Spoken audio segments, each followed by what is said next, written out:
ఇసుక లభ్యతలో ఇబ్బందులకు తోడు ధరల మంటతో ప్రత్యామ్నాయాలపై దృష్టి సారించారు. అందుబాటులో ఉండే రాతి నుసిని వినియోగించి బహుళ అంతస్తుల భవనాలు నిర్మించారు. శ్రీకాళహస్తిలో రాతి కంకర నుసితో విజయవంతంగా పని పూర్తి చేసిన తీరుపై కథనం.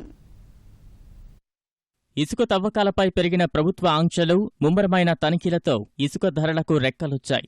నదీ పరివాహక ప్రాంతాల్లో తరిగిపోతున్న ఇసుక నిల్వలను గుర్తించిన శ్రీకాళహస్తి వ్యాపారి మల్లికార్జున నాయుడు ఇసుకకు ప్రత్యామ్నాయ మార్గాన్ని ఆలోచించారు. శ్రీకాళహస్తి పరిసర ప్రాంతాల్లోని రాతి క్రషర్ల వద్ద ఉన్న కంకర నుసితో భవన నిర్మాణాలు ప్రారంభించారు. తొలుత 100 మీటర్ల సిమెంటు రహదారి నిర్మాణంలో ఇసుకకు బదులు రాతి కంకర నుసి వినియోగించారు. అనంతరం ప్రహరీ నిర్మాణం చేపట్టారు.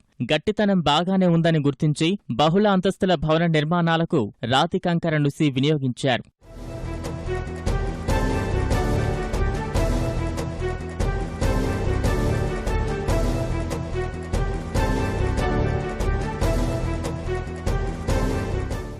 భవన నిర్మాణానికి వినియోగించే ముందు వివిధ శాస్త్రీయ పద్ధతుల్లో రాతి కంకర నుసి గట్టితనాన్ని పరిశీలించారు. శ్రీకాళహస్తీశ్వర ఆలయ అనుబంధ కళాశాల ఇంజనీరింగ్ విభాగాధిపతితో పరిశోధనలు చేయించారు. వివిధ పరిశోధనలు, పరీక్షల తరువాత ఇసుకకు ప్రత్యామ్నాయంగా రాతి కంకర నుసి వినియోగించవచ్చని నిపుణులు స్పష్టం చేశారు.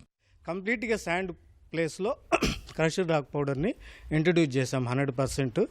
సో మేము 3 గ్రేడ్స్ ల్యాబ్ సంబంధించినటువంటి స్పెసిమన్స్ క్యాచ్ చేసాము. క్యూబ్స్, సిలిండర్స్, ప్రిజమ్స్ ఇవన్నీ టెస్ట్ చేసాము.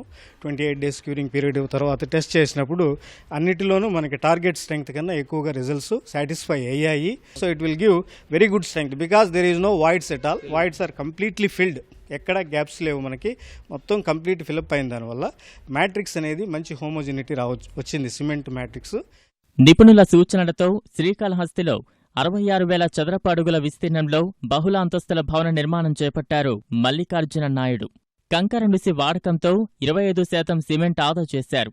ఈ కన్స్ట్రక్షన్ ఒక్క చెంచాడు కూడా ఇసుకని వాడకుండా క్రషర్ డస్ట్ని వాడి నిర్మించాం. ఇది పూర్తిగా వస్తుంది. గత 2 సంవత్సరాల నుంచి కూడా ప్రతి స్లాబ్ అప్పుడు క్యూబికల్స్ వేసి ఆ క్యూబికల్స్ని టెస్టులు చేసి ఆ టెస్టుల్లో కూడా మంచి రిజల్ట్స్ రావడంతో మాకంతా చాలా సంతృప్తికరంగా ఉంది. ప్రభుత్వం కంపల్సరీగా వాడే విధంగా 100% ఇసుక రీప్లేస్ చేసి వాళ్ళు గాన వాడితే ఈ రోజు ఉన్నటువంటి ఇసుక ఉన్నటువంటి ప్రాబ్లం తగ్గుతుంది.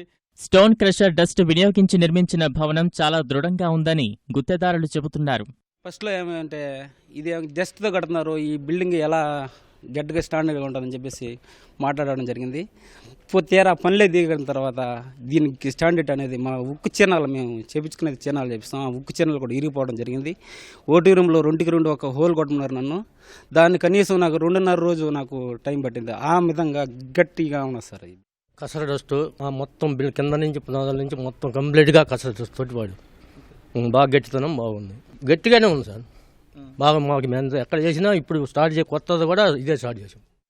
రాను ఇసుకకు డిమాండ్ పెరుగుతుండడం, నిల్వలు తగ్గిపోతున్న పరిస్థితుల్లో ప్రత్యామ్నాయంగా రాతి కంకర నుసిని ప్రోత్సహించాలనే అభిప్రాయం వ్యక్తమవుతోంది.